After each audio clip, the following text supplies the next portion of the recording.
Alright, welcome back to Varia Hobby. Jovan di sini. Oke, hari ini saya akan diskusi mengenai konten yang berbeda dari biasanya. Ya, kontennya bukan Flash and Blood hari ini. Kontennya adalah Warhammer 40K. Jadi, saya hari ini sudah memiliki Codex 10 Edition pertama, ya, yaitu Codex Tyranids.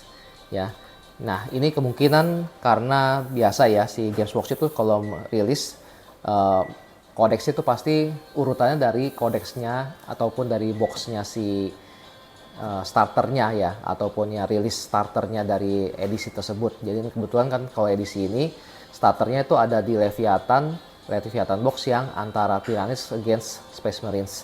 Jadi yang pertama kodeksnya yang dirilis adalah kodeks Tyranids ini ya, kodeks Tyranids ini.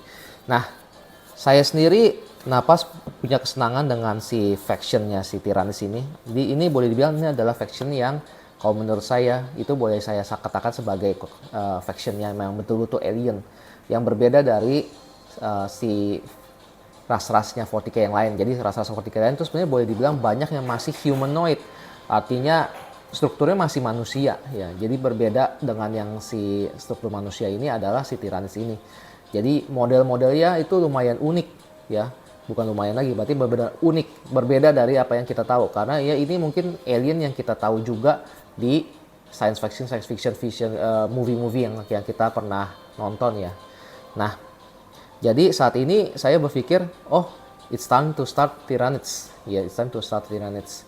Why? Karena memang secara koleksinya pun saat ini nggak akan kita dapetin lagi lebih murah ya untuk starting Tyranids ini.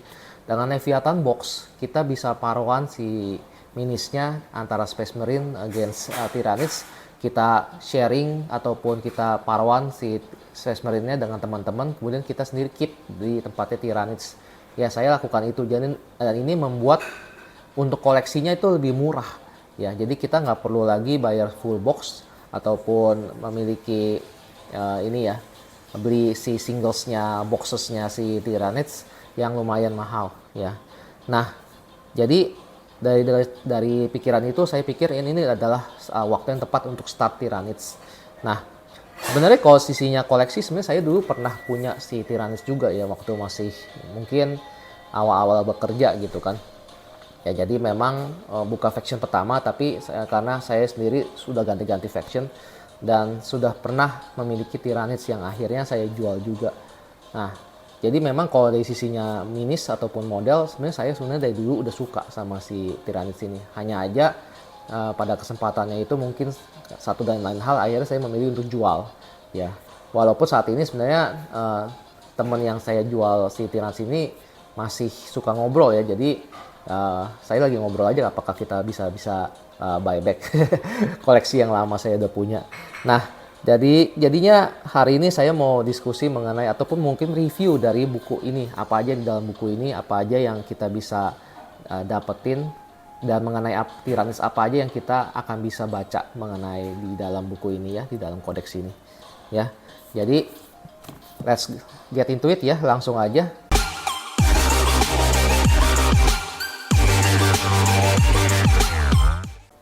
Oke, saat ini kita sudah punya kodeks Tyranids di sini ya. Dari sisinya artnya kita masih punya artnya si Hive Tyrant ya. Jadi memang mungkin karena ini adalah hero yang paling epic ataupun karakter epicnya dari si iconic ya, dari sisinya Tyranids ya. Dia pakai lagi artworknya. Jadi memang kalau dari sisinya kodeks itu mirip banget sama yang kodeksnya 10 di 9 edition. Jadi ya katanya banyak yang bilang bahwa ini sebenarnya mirip sekali sama kodeksnya 9 edition.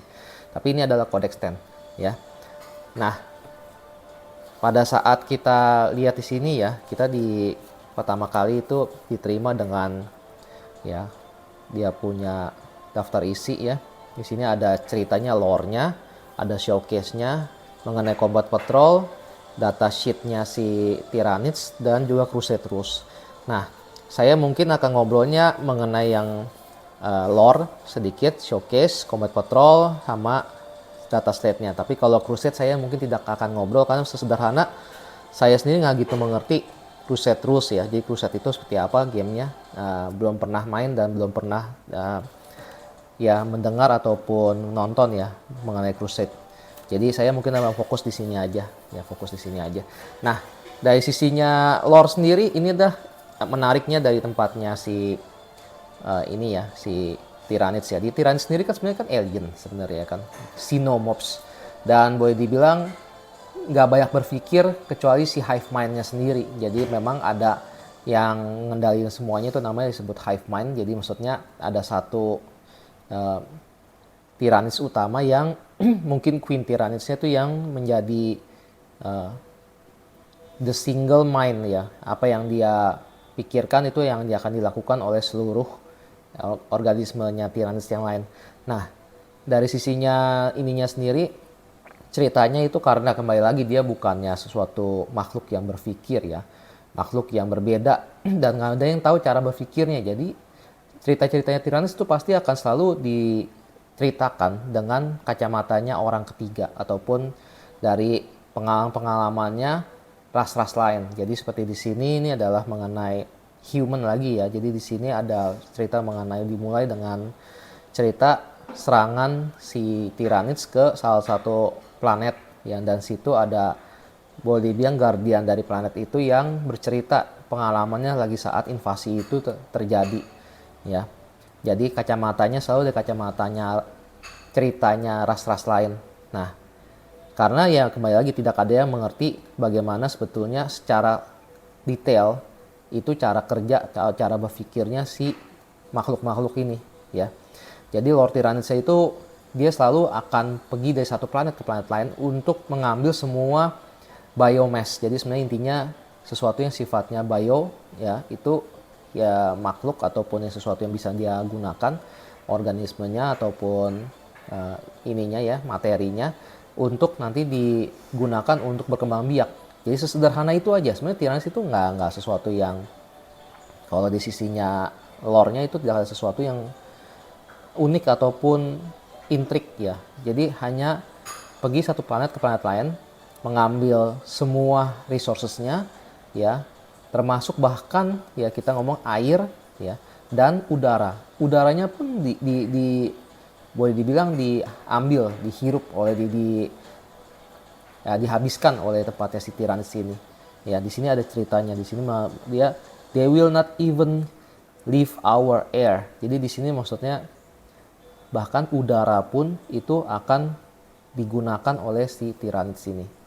Ya. Nah, di sini banyak banget lore-nya, mungkin bisa dibaca juga. Saya juga sebenarnya belum selesai baca si lore-nya ini secara lengkap karena lumayan ya. Ini ada sekitar 30 halaman mengenai lore. Ya. 30 halaman mengenai lore. Jadi silakan, ini seperti kita baca novel kecil ya, novel kecil. Ya, novel kecil yang boleh dibilang terdiri dari short stories ataupun penjelasan mengenai si Tyranids-nya sendiri ya. Short stories-nya masing-masingnya sekitar 2 halaman, 3 halaman, terus dilanjutkan dengan artwork ya. Jadi ini lagi saat invasi Half Tyrant dengan makhluk-makhluk Tyranids lainnya lawan Orcs. Ini keren sih, epic banget dia punya artworknya. Nah, setelah itu pasti kita akan dilanjutkan dengan showcase. Jadi di sini ada miniatur-miniaturnya si Tyranids ya, miniatur Tyranids, range-nya dia. Kita bisa lihat, dan ini sebenarnya seperti kalian bisa lihat di sini adalah makhluk barunya dari si Tyranids, Norn Emissary ya. Baru rilis dan boleh dibilang akan menjadi hot item karena modelnya saya sendiri mesti ngakuin bahwa ini keren sekali sih. Modelnya keren sekali. Jadi tapi balik lagi ya, ini adalah Hive Tyrant yang mungkin diperbesar dan juga dibikin lebih epic kali ya, sederhananya ya. Jadi maksudnya orang akan, Games Workshop itu berharap player akan lebih beli model baru ini ya. Nah, kemudian kita dilanjutkan dengan beberapa artwork, dan yang sekalian lihat di sini sebenarnya kalau bicara artwork mungkin akan didominasi oleh si Hybrid Leviathan ya, Hybrid Leviathan. Entah kenapa dari tempatnya si Games Workshop lagi saat membuat kodeks ini dia fokusnya memang lebih ke Hybrid Leviathan. Mungkin karena memang ya namanya juga box setnya ataupun starternya sendiri Leviathan ya. Jadi memang di sini banyak sekali mengenai gambar ataupun showcase-nya dari Hybrid Leviathan. Tapi di luar itu juga ini kita bisa lihat di sini ya. Saya mungkin sedikit fokus. Ini si Norn Assimilator model barunya ya. Jadi si Norn Emissary atau Norn Assimilator tuh bisa jadi dua model ya. Jadi bisa jadi Assimilator atau Emissary ya. Nah, selain itu memang ada beberapa hybrid lain seperti ini ya. Hybrid Kraken, kemudian Behemoth ya, hybrid Kraken ya. Tapi nggak banyak. Hybridnya Leviathan memang salah satu hybridnya utama ya dari si Tyranids.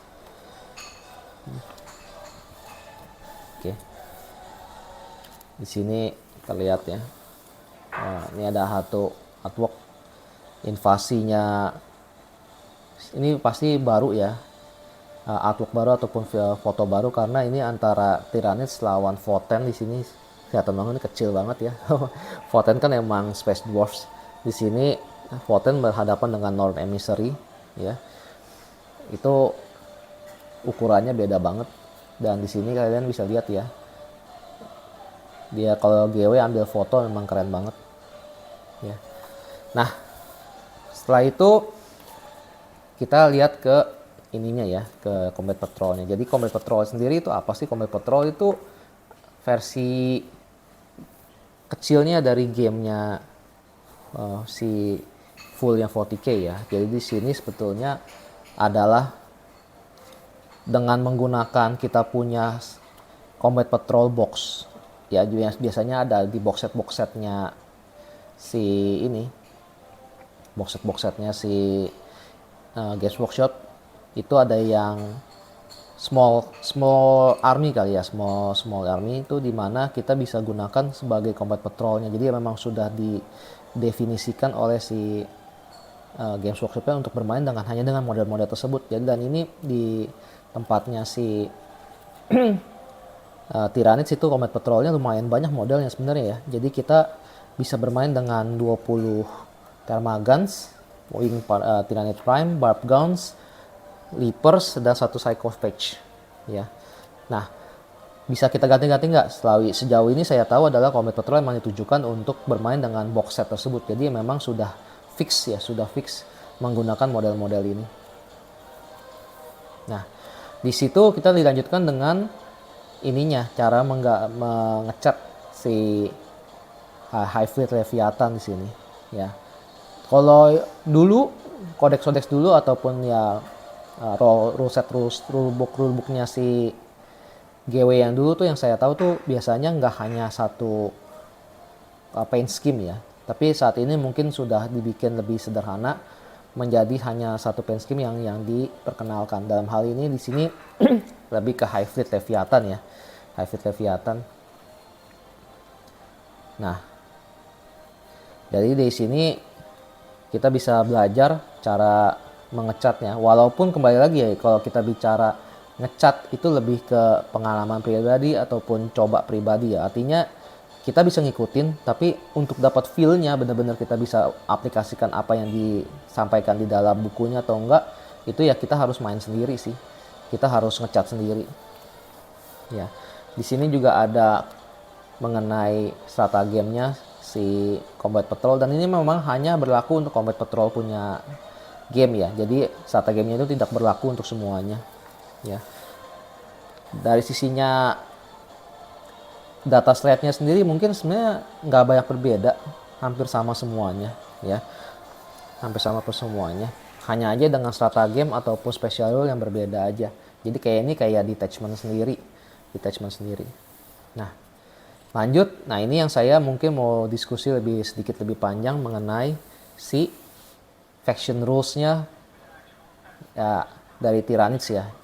Nah, Tyranids sendiri kalau dari sisinya special rule tuh ada terdiri dari dua rule utama, yaitu Synapse dan Shadow in the Warp. Kalau Synapse sendiri sebenarnya kalau dulu lebih ke ini ya, kalau misalkan kita nggak dalam Synapse itu kita dapat disadvantage. Nah, kalau Synapse yang sekarang itu kita supaya kita bisa menjalankan Battle Shock itu tidak dengan 2 dadu tapi menggunakan 3 dadu. Jadi hampir pasti untuk kita dapat ini ya, dapat pass Battle Shock test. Nah, kalau Shadow in the Warp sendiri itu hanya beberapa, jadi harus memiliki model yang memiliki rules Shadow in the Warp. Itu bisa memberikan faction wise opponent, jadi musuh semuanya harus melakukan Battle Shock test ya. Jadi ini memang situasional dan kita kurang tahu apakah ada efek atau enggak. Tapi selama kita paksa Shadow in the Warp, maksudnya kita paksa Battle Shock, ada aja kemungkinan di mana musuh tuh lawan itu gagal Battle Shock test ya. Nah, gagal Battle Shock test sendiri itu sebenarnya nggak sesederhana hanya kehilangan ininya ya, objective controlnya si model atau unit, tapi juga nggak bisa terima serta game. Nah, tapi di luar itu gagal Battle Shock test itu di tempatnya Tyranids itu akan trigger beberapa ability ya yang bisa bantu kita dalam pertempuran. Jadi memang di sini nanti kita bisa lihat ada beberapa yang bisa memberikan mortal wound ya kalau musuhnya gagal Battle Shock test. Nah, ini adalah detachmentnya si Tyranids ya. Kalau kalian perhatikan di sini kita dapat 6 detachment ya Tyranids. Jadi ini adalah boleh dibilang adalah maksudnya ini adalah gameplaynya ataupun rulesnya yang berbeda-beda untuk kita bermain dengan cara main gameplay yang berbeda dari Tyranids. Jadi mulai dari Invasion Fleet. Jadi ini Invasion Fleet sebenarnya adalah indeks punya detachment rule. Jadi di sini kita bisa memilih hyper adaptation di mana akan terdiri dari 3. Antara kita mau sustain hit 1 atau kita mau lethal hits atau mau kita melakukan punya precision. Nah, dengan hyper adaptation ini kita boleh bilang punya fleksibilitas untuk memilih gameplay ataupun cara bermain kita di dalam beta tersebut. Jadi ini memang fleksibilitas yang memang dikasih oleh detachment ini ya. Jadi semuanya kita akan memiliki antara kita memiliki sustain hit 1 atau memiliki lethal hits atau precision, walaupun sebenarnya kemungkinan dia pilihannya antara yang Swarming Instincts yang itu memberikan sustain hits atau yang Hyper Aggression yang memberikan little hits ya. Tergantung lawannya lebih banyak infantry atau lebih banyak monster atau vehicle ya. Kalau kita lawan punya banyak monster atau vehicle, mungkin kita lebih pilih yang si little hits ini yang Hyper Aggression. Nah, kalau di sisinya enhancementnya sendiri ini termasuk detachment yang boleh bilang punya enhancement yang bagus, yang banyak ya. Di sini kalian lihat bisa punya Alien Cunning yang bisa kita redeploy 3. Ini powerful sekali. Jadi kalau kita lagi bermain game, kita bisa mengecoh lawan untuk taruh unit di tempat mana di satu flank, kemudian kita pindahkan ke flank lainnya. Jadi kita hanya bermain lebih ke refuse flank di mana kita mencoba untuk mengambil alih atau sangat kuat di satu flank, kemudian kita baru masuk ke flank berikutnya ya. Nah, kemudian di sini juga ada perfectly adapted, jadi kita bisa reroll, dan adaptive biology. Nah, inilah yang paling powerful enhancements-nya. Kalau menurut saya the best-nya di sini, dimana akan memberikan feel no pain 5+ ya. Kalau misalkan sudah berkurang HP-nya, wound-nya itu akan memiliki feel no pain 4+. Itu akan memberikan si kita punya karakter itu staying power yang luar biasa ya dengan si adaptive biology ini. Nah, kemudian dari sisinya strategi game saya sendiri yang bagus adalah yang ini ya, rapid regeneration ya, yang gimana kita bisa berikan lagi feel no pain. Jadi kalau tadi memang untuk karakter, ini sekarang kita feel no pain-nya bisa kasih ke unit yang kita pilih. Walaupun mungkin kalau kita bicara efektif, kita akan taruhnya di tempatnya monster-monsternya Tyranids ya. Jadi mereka akan lebih susah lagi untuk dibunuh ya. Karena dengan multi wounds, mereka punya armor save juga mungkin boleh dibilang nggak termasuk yang paling bagus ya untuk Tyranids ya. Nah, jadi ini adalah detachment pertama. Dan mungkin detachment yang kita sendiri udah sering main ya, karena memang ini detachmentnya dari index. Detachment dari index. Nggak banyak berbeda. Nah, detachment kedua adalah detachmentnya untuk monsters. Di sini adalah namanya Crusher Stampede. Crusher Stampede. Bentar ya, saya pindahkan dulu webcamnya saya supaya nggak mengganggu.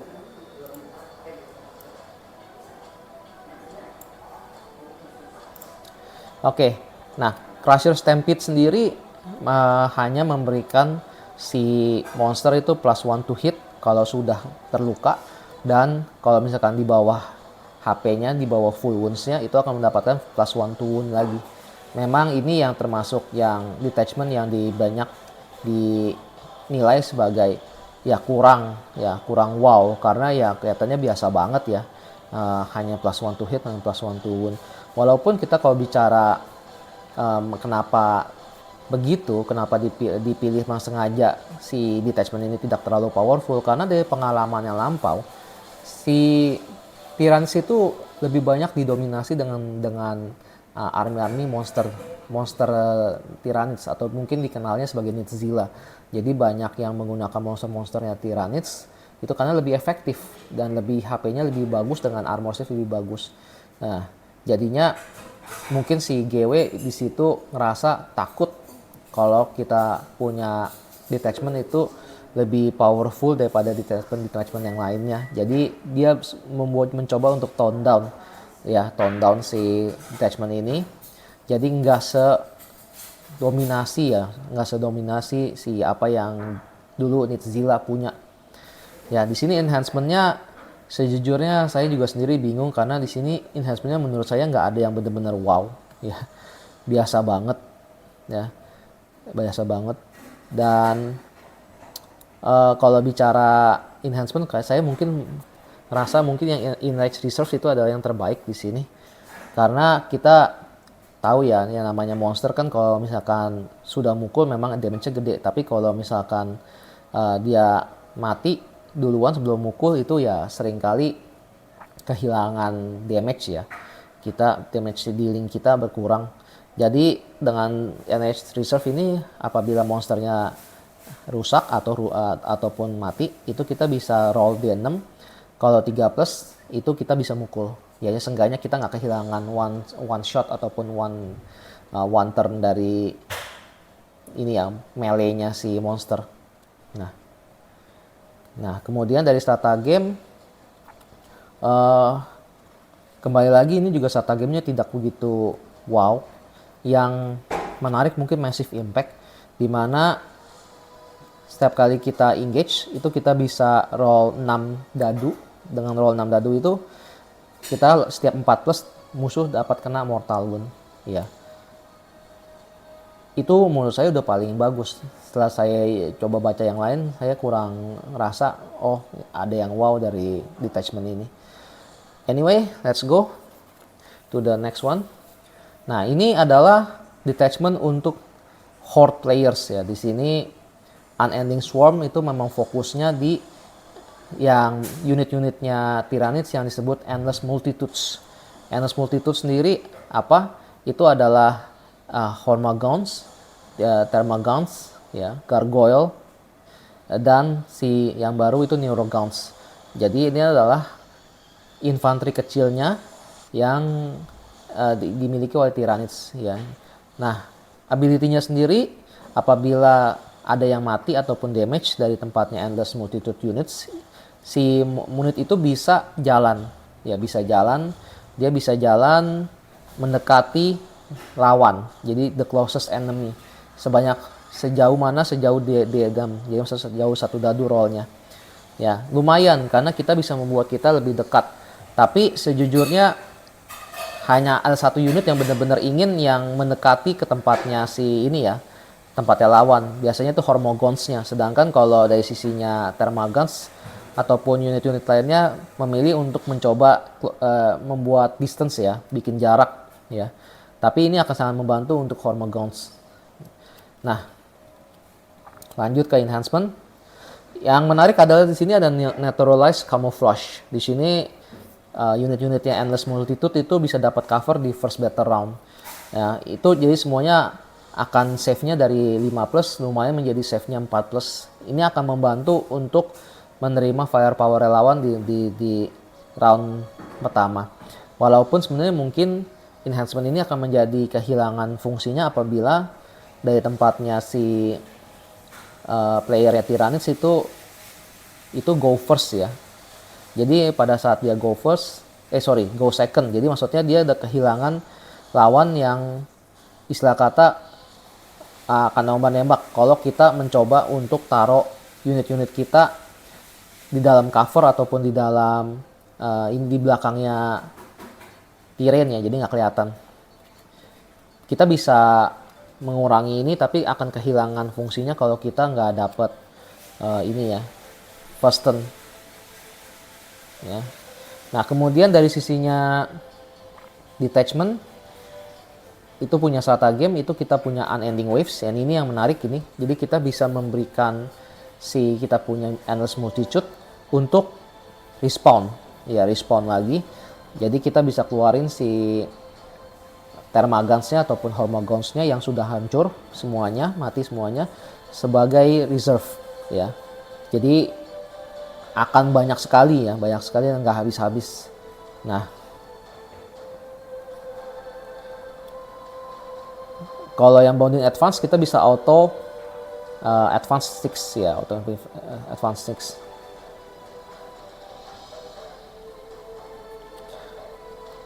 Oke, kita lanjut aja. Nah, ini Assimilation Swarm. Nah, ini adalah detachment yang baru, unik dari tempatnya Tyranids. Ya, karena makin banyak model-modelnya Tyranids yang mungkin punya mulut gede ya, ataupun buka maunya dia. Nah, itu mungkin terkait itu, dimana mulutnya itu biasanya digunakan untuk ini ya, untuk menghirup ataupun mengambil biomass dari planet tersebut.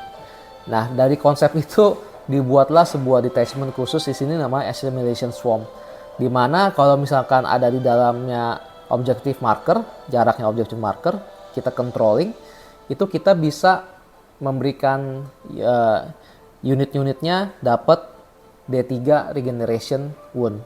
Ya, jadi kalau di dalam command phase-nya, unitnya si Assimilation Swarm ini yang ada punya keywordnya Harvester, itu akan bisa mulai dibilang mengambil biomass dan memberikannya itu untuk regenerate D3 wound ke tempatnya unit-unitnya kita.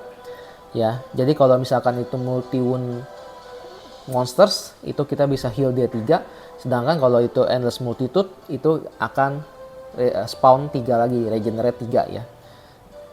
Ya. Nah, dari enhancement sendiri yang menarik mungkin ini ya. Regenerating Monstrosity. Ya. Jadi regennya nggak cuma sekali, ini akan memberikan si Assimilation Swarm regen 2 kali. Nah, ini saya bermain dari dari Necrons ya, pengalaman Necrons. Jadi yang namanya resiliency ataupun daya tahan di dalam battlefield itu akan sangat berpengaruh dalam gameplaynya si 40k. Semakin sulit untuk unit itu di remove dari meja, artinya kita ada punya chance untuk memenangkan pertempuran tersebut ya. Jadi ini sesuatu yang hal yang sangat luar biasa kalau kita bisa regen cukup sering ya. Jadi di sini bisa regen 2 kali ya. Jadi kayak si Hive Tyrant bisa heal D3 2 kali, itu luar biasa sih, luar biasa. Oke, kemudian dari sisinya stratagem, nah mungkin di Ablative Carapace, di sini kita bisa lagi-lagi memberikan Feel No Pain. Nah, Feel No Pain-nya 5+, namun apabila kalau itu ada di dalam objektif, unit you have will have Feel No Pain 4+, 4 up. Ya, jadi kembali lagi staying power di detachment ini, Assimilation Swarm itu luar biasa karena kita bisa berikan Feel No Pain dan bisa regenerate. Ya, artinya makin sedikit model yang meninggal.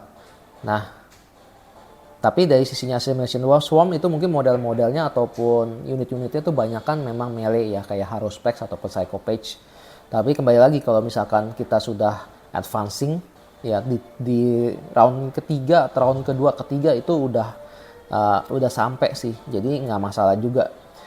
Apabila kita bisa sebelum sampai ke tempatnya lawan itu kita bisa feel no pain, seenggaknya damage-nya itu bisa diabsorb dan nggak semuanya unitnya boleh dibilang banyak yang mati sebelum kita bisa going to melee. Oke, nah Vanguard Onslaught juga detachment yang baru ya. Jadi detachment ini fokusnya di unit-unit yang suka infiltrate, yang suka scout dari Tyranids, yaitu sebenarnya Lictors ya. Ini Lictors, Lion, Reapers gitu ya. Dimana di setiap ini namanya ada Vanguard Invader. Setiap Vanguard Invader tuh bisa advance and charge ya. Advance and charge. Oke. Kalau dari sisinya enhancementnya sendiri, yang menarik adalah Neuronaut. Neuronaut ini mirip tadi kayak Alien Cunning ya di Invasion Fleet. Hanya aja Neuronaut ini terjadi setelah kita menentukan siapa yang dapat first turn. Kalau si Alien Cunning itu kita bisa redeploy 3, namun sebelum menentukan siapa yang jalan pertama. Nah, tapi Neuronaut ini kita bisa redeploy 3. Ya, tapi hanya Vanguard Invader ya, maksudnya dalam ini Lictors dan Reapers. Itu bisa kita redeploy 3 setelah kita roll. Jadi kita bisa menghindari tembakan-tembakan yang lawan. Ya, kalau kita kalah roll, tapi kita bisa memastikan bahwa kita akan bisa mencapai lawan kalau kita going first ya, going first turn. Nah, strateginya sendiri yang menarik adalah si ini ya, Invisible Hunter ya, dimana kita bisa taruh lagi kita punya unit kembali ke dalam strategic reserves ya. Jadi seolah-olah kita sudah melee tapi harus nggak engage ya. Jadi kita sudah melee, kita sudah matiin satu unit itu, kita kembali lagi ke reserve dan nanti repeat lagi di next round ya dengan reserve.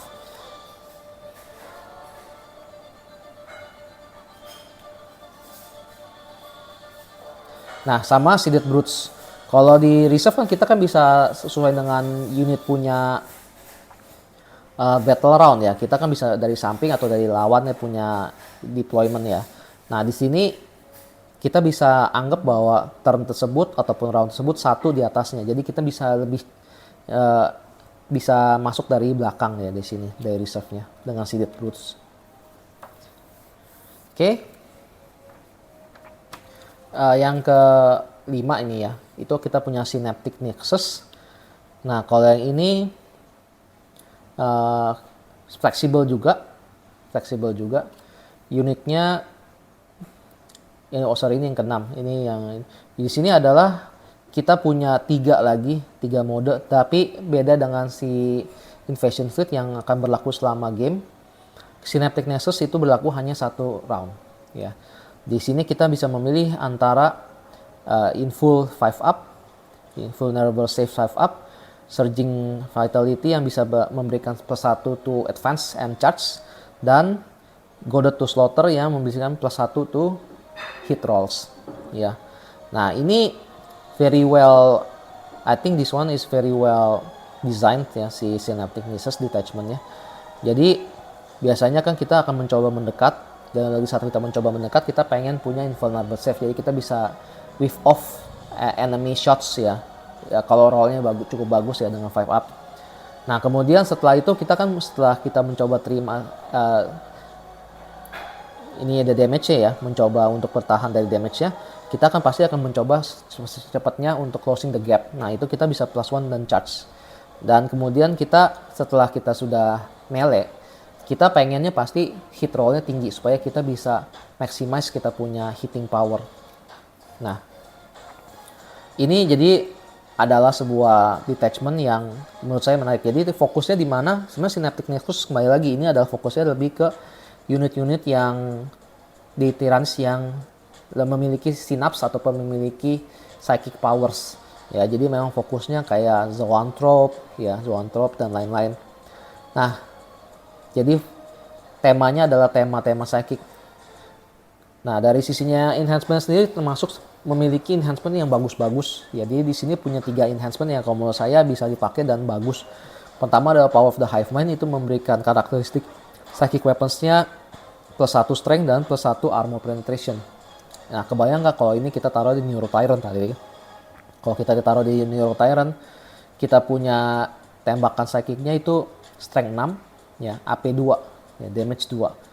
Itu untuk torrent weapons powerful, ya, powerful.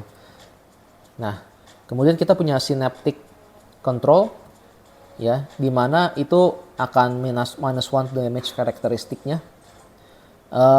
Ini sebenarnya kayak ability-nya si Terranovex yang lama. Nanti saya akan ngobrol mengenai Terranovex baru. Di sini akan membuat kita punya Hive Tyrant itu akan lebih sulit untuk meninggal gitu ya. Lebih sulit untuk dimatiin. Karena damage-nya tadi yang kita roll-nya musuhnya misalkan roll-nya D6, kita bisa kurangi, atau damage-nya 2 atau 3 itu kita kurangi jadi 3 gitu, jadi 2 gitu ya. Itu akan sangat membantu untuk kembali lagi staying power dari si Tyranids army. Nah, selanjutnya dari sisinya stratagem, ya. Stratagemnya ada imperative dominance yang dimana kita bisa activate salah satu augmentation-nya, ya. Di luar dari misalkan kita sudah 5 up, kita bisa nyalain lagi 5 up bisa beberapa unitnya kita, ya. Nah, yang menarik lagi di sini tadi yang saya bilang Smothering Shadow, di mana unit-unit yang ini ya, yang musuhnya punya unit itu yang gagal battle shock, itu bisa kita kenakan mortal wound. Jadi untuk itu kita bisa, kalau ada dalam 12 inci dalam synapse unit, kita bisa minta dari tempatnya si unitnya lawan yang gagal battle shock untuk roll 6 dadu. Setiap 3 plus akan memberikan 1 mortal wound. Jadi ini kita lakukan, jadi kalau kita ngomong flow-nya, mungkin kita coba tembak dengan Shadow in the Warp, ya. Shadow in the Warp semuanya -1 atau menggunakan beberapa tembakan yang force battle shock seperti Screamer Killer punya, ya, Death Scream, ya. Itu akan force opponent untuk battle shock. Kalau mereka gagal, kita bisa kenain lagi mereka 4 mortal wound. Ya, ini on average 4 mortal wound. Bisa lebih ya kalau misalkan rollnya bagus. Ya, 3 up. Jadi ini boleh dibilang 1 CP to deal for mortal wound. It's huge. It's a good stratagem. Ya. Nah, itu tadi detachment-nya. Sekarang kita punya datasheet-nya, ya. Sejujurnya datasheet-nya kalau kalian sudah baca dengan dari indeks punya datasheet itu sama, ya, 90% itu sama dengan yang indeks data slate, ya, nggak banyak berbeda, tapi ada yang di nerf ataupun di buff dari masing-masing data slate ini, ya. Nah, kita mungkin coba go through beberapa data slate yang saya aware berubah, ya. Pertama ada Neuro Tyrant. Neuro Tyrant sebelumnya 2 unit yang di dalam 12 inci, sekarang ditambahin lagi di 18 inci. Jadi dengan Neuro Tyrant kita hampir memastikan bahwa kita memiliki synapse di ininya kita, ya, di kita punya army, ya. Karena jauh sekali 18 inci, ya, dari tempatnya Neuro Tyrant. Kalau Neuro Tyrant maju ke depan sedikit, kita sudah bisa cover whole board sebetulnya. Apalagi kalau kita bawa 2, ya. Nah, ini adalah unit barunya. Ada Norn Emissary dan Norn Assimilator, ya. Ini toughness 11, save 2+, info 4+, woundnya 16, lumayan tanky, ya. Dan kita bisa minta si Norn Emissary itu memilih antara 2, ya, ini ya, special rules, yaitu antara memiliki OC5, ya, OC15, ya, Objective Control 15 dan Feel No Pain 5+. Atau kita bisa reroll to hit and to wound, ya. Ini non emissary, non emissalator, kita kehilangan invulsive-nya tapi dia memiliki ini, ya, harpoon. Dimana kalau kita dengan harpu itu kita bisa tembak dan kita bisa nambah plus 2 movement lagi saat kita charging. Jadi kayak kita menarik diri bersama dengan unit lawan. Nah, perbedaan dua ini memang ada di full save-nya. Jadi kalau si non-emissary, kalau saya tangkap desainnya adalah lebih untuk staying power. Sedangkan kalau non-assimilator mungkin lebih untuk doing melee combat ya. Jadi ya memang ini hunter, si non-assimilator itu hunter. Oke, ini adalah unit baru, Neurolictor. Ya, itu seperti Lictor, tapi infulnya 4+. Ya. Oke, kemudian lanjut. Pasal Motek, Hormagaunts. Oke, ini Thermagants. Nah, Thermagants juga perbedaannya kalau kemarin mungkin hanya baru ada flash borer ya. Nah, tapi kan kita tahu kan Thermagants sendiri kan punya pilihan senjata lumayan banyak. Di data slate-nya Codex kita bisa di sini bisa dapat senjata-senjatanya Thermagants yang lain. Jadi kayak Spinefist ya. Spinefist dan Devourer. Nah, special weaponnya sendiri saat ini kita bisa milih antara yang Shard Launcher, Spike Rifle, atau Strangle Web. Dan semuanya ini memang baru bisa didapetin dari box setnya si GW yang baru ya, box set Thermagants yang baru. Tapi yang menarik adalah semua ini kita bisa dapat special weaponnya untuk setiap 10 kita bisa dapat 1, itu free. Jadi ini kalau misalkan kita bicara ininya, effectiveness-nya, kita sebaiknya memang memiliki si special weaponnya ini. Walaupun sebenarnya senjatanya juga nggak terlalu wow, tapi akan memberikan efek lah di dalam combat ya, di dalam battlefield. Oke, kita punya Tyranid Warriors, Genestealer, Neurogaunts, Ravenous. Ini nggak banyak berubah semua sih. Saya kurang tahu apakah kayaknya sih enggak sih. Di sini Pyroforce ini nggak banyak yang berubah. Carnifex, Death Leaper. Nah, ini saya mungkin cerita dikit kalau yang dari sisi Death Leaper mungkin staple ya. Ini kalau menurut saya poinnya murah sekali kayaknya karena si GW biasa ya. Ini kan setiap punya common dia punya ini ya persepsi terhadap GW punya bisnis. Biasanya kalau misalkan dia mau jual sesuatu si GW akan memberikan rule set yang bagus untuk si unit tersebut. Ya, jadi Death Leaper ini wow banget dan dia baru keluar model baru. Model baru keren sekali sih, Tapi ya kita kalau mau bermain dengan meta memang jadi kayak ya spend lah ya untuk beli si Death Leaper ini dan memang nggak murah sih. Ya 30 pound kalau nggak salah. Oke. Harpy, Hive Crown. Baru specs. Nah, Lictor. Nah, Lictor ini juga termasuk yang di nerf sih. Mungkin karena model lama ya, kembali lagi ya GW nggak gitu ingin untuk jual terlalu banyak lagi. Tapi secara data slate itu kehilangan inful 5 up-nya. Jadi dia saat ini hanya mengandalkan armor save biasa. Tapi sepertinya dengan lone operatif memang agak sulit diincar. Tapi kalau begitu di melee, Lictor nggak gitu powerful lagi ya karena kehilangan full save-nya. Oke. Nolok, Reaper Swarm. Nah, Reaper Swarm juga termasuk hal satu yang berubah. Kalau kemarin di indeksnya itu kita harus menggunakan minimal 3. Saat ini kita bisa menggunakan Reaper Swarm tuh dengan satu base aja. Jadi hanya satu base itu cukup. 1-3, jadi kita bisa milih untuk membawa satu aja. Dan itu deep striking 1 itu sangat powerful ya untuk ngambil objektif. Screamer Killer, Tervigons ya. Oke. Tyrannosaurus. Nah, Tyrannofax. Nah, inilah yang salah satu yang berubah dan perubahannya cukup besar. Ya, cukup besar. Boleh dibilang nerf, tapi yang lebih nerfnya tadi lebih ke point cost-nya. Nanti saya akan cerita mana point cost-nya. Jadi Tyrannofax sendiri yang berubah apa sebenarnya di sini. Tadi kan saya bilang kan dari tempatnya Tyrannofax kita bisa dapat -1 damage ya. Dan saat ini resilient organismnya dirubah di mana saat ini akan bisa memilih satu attack itu yang akan ditembakkan, attack yang ditembakkan ke tempatnya Tyrannosaurus itu bisa damage karakteristik jadi 0. Jadi kayak one time only untuk remove damage, ya, remove damage. Jadi seolah-olah kayak kita bilang aja special rule, ini mau ditembak dengan misalkan flash cannon, ya udah nggak usah di roll aja lah karena damage-nya jadi 0, ya. Tetap powerful, tapi hanya one use only, Jadi dari tempatnya si ini ya, Tyranids bisa milih. Sedangkan kalau dari tempatnya lawan itu mungkin akan bisa pertimbangin lagi apakah dia mau nembak, karena dia punya first shot itu pastinya hilang ya. Jadi untuk memastikan tembakannya itu tidak missing, pasti akan coba di distribute. Kalau dulu lebih mindless, tembak aja dulu karena minus 1 damage, toh tetap roll gitu kan.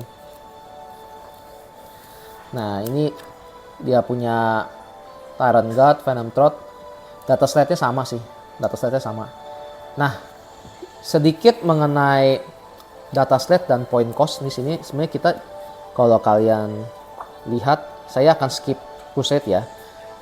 Di sini ada point values.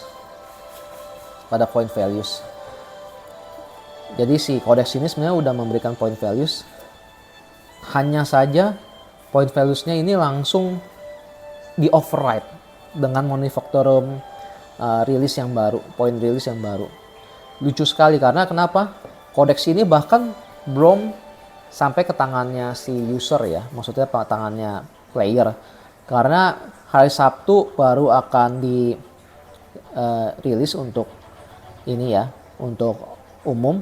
Hanya aja point value-nya itu udah dirilis Manufactorum barunya di hari Kamis. Jadi ini bahkan point values-nya sudah tidak berlaku pada saat si buku ini dirilis, kodeks ini dirilis. Ya, kodeks ini dirilis. Kalau dipikir-pikir antik juga sih, maksudnya why would you do that gitu kan? Dan yang beberapa orang sayangkan adalah beberapa Manufactorum punya point cost yang baru bahkan lebih nggak make sense dibandingkan sama Codex punya. Ya, ada beberapa yang memang Codex punya sendiri pun dipertanyakan. Jadi memang kembali lagi tidak ada yang benar-benar mengerti cara si GW untuk menentukan point cost. Banyak kan yang bilang bahkan timnya lore, timnya yang di Codex itu dengan timnya dari balance-nya itu berbeda. Ya, testing timnya, gameplay timnya tuh berbeda. Tapi ya ada juga yang bilang misalkan di sisinya bisnis yang menentukan point value. Tapi kembali lagi ke bisnis yang menentukan point value, ada beberapa yang tetap aja nggak make sense, kayak Hive Guard yang sudah jelek tapi dibikin lebih jelek lagi gitu kan. Well, GW being GW ya. Nah itu sih kira-kira Codex Tyranids punya review ya. Pertama, pendapat saya itu sebenarnya ini fine Codex. Sebenarnya sih saya tetap enjoy ya dengan lore-nya, dengan artwork-nya, dengan paint scheme-nya ya.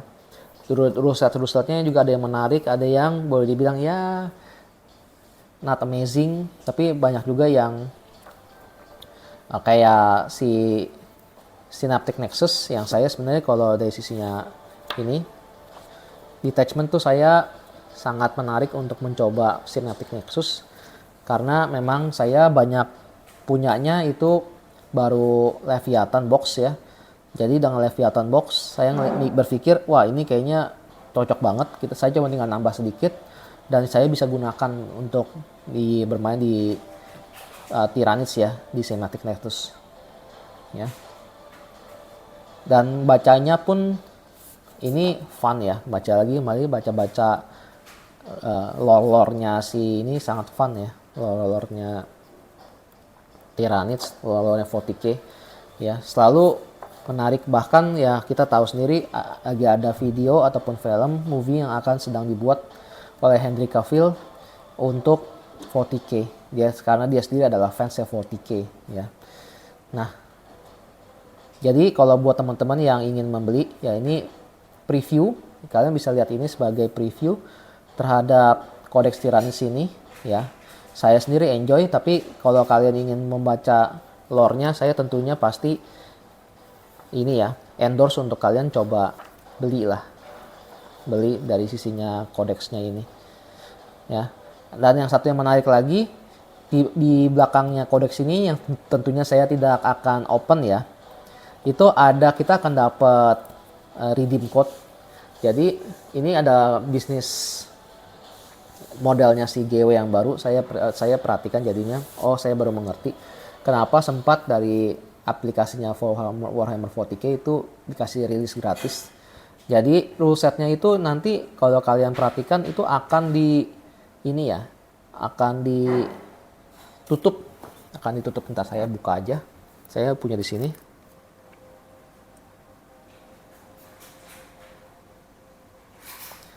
Ya, ini langsung aja, ini adalah aplikasi Warhammer 40K. Nah, kalau kalian perhatikan di sini, kalau kita buka, kita biasanya bisa lihat terus di sini. Itu saat ini jadi log content. Oke. Nah, jadi log content ini, bentar ya, saya masukin ke Tyranids. Semuanya log content ini itu bisa bisa dibuka. Ya, semuanya log content ini akan bisa dibuka apabila kita redeem. Ya, redeem code-nya kita yang bisa kita dapetin di mana? Ya, kita dapetin dari ini. Dari belakangnya buku kodeks ini. Itu kita akan dapat redeem code yang kita bisa masuk ke websitenya dan kita redeem. Dan jadi supaya nanti kita lagi saat membuka ini aplikasi Warhammer 40K-nya sendiri, kita bisa dapat full rules-nya kebuka semuanya, ya. Nah, memang dari sisinya penggunaan itu membantu ya. Warhammer 40K apps ini saya sebenarnya lagi pakai lagi saatnya, kemarin masih gratis, dan sampai saat ini sebenarnya Necrons pun belum ketutup ya. Itu menarik banget untuk kita bisa pakai untuk baca ininya ya, kita punya rules-rulesnya, sangat membantu lah daripada kita menggunakan kertas lagi. Hanya aja dengan model baru ini kelihatan sih bahwa ya, sembari waktu pasti kita akan memiliki Warhammer 40K apps yang ketutup semua ya dari sisinya rules-nya, kecuali kita membeli bukunya sendiri. I'm okay ya. Games Workshop juga needs to make sense profit ya, tapi ya baru dari sini saya mengerti it's actually a good business ya. Jadi dimana untuk kita buka konten kita akan lakukan dengan membeli bukunya di physical copy-nya. Okay? I think that's it. So if you enjoy it, please subscribe ya, like, comment ya. Kita bisa ngobrol mengenai Tyranids, mengenai dengan saya punya Warhammer 40K ya. Kalau kalian suka juga ataupun kalian minat, kalian bisa ngobrol sama saya temanya ataupun topik-topik apa yang kalian ingin dengar. Tapi yang selanjutnya saya pikir ada topik yang saya ingin coba bawa mengenai Warhammer 40K itu, saya mungkin coba ingin showcase saya punya painted armies ya, painted army. Nextnya mungkin saya berpikir untuk mencoba sharing painted army saya. Yang pertama itu yang Chaos Demons. Saya memiliki 2000 points of painted Chaos Demons. Saya pikir itu akan ya menarik kali ya untuk kalian juga melihat